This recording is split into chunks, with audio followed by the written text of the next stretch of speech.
Dilbar. Voy, assalomu alaykum. Keling Xudojon, yaxshimisiz? Xudo demang meni. Xo'jayingiz qani? Bu nima deganingiz? Xudo, yaxshimisiz? Yaxshi keldinglarmi? Kiringlar uyga. Xo'jayingizni chaqiring. Xudolar kelibdi-yu. Kelinglar. Biz Fotihani bizgani keldik. Nega? Negaligini o'zingiz bizdan ham juda yaxshi bilasiz-ku.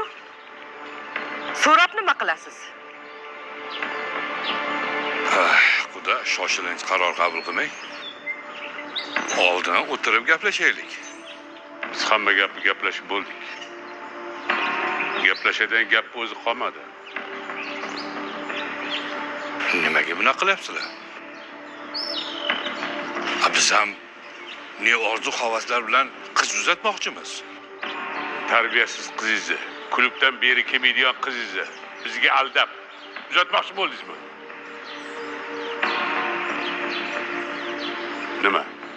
Siz shunaqa qizingizni bizni oilaga munosib ko'rdingizmi?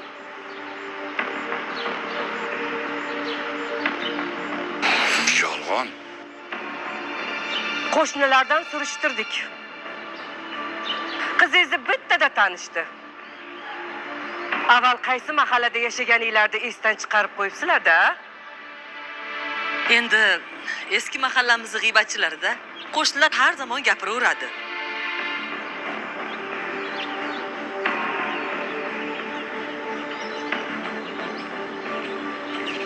Mana. Nima? Bu ham g'iybatmi? Ko'ryapsizmi qizingiz ahvolini?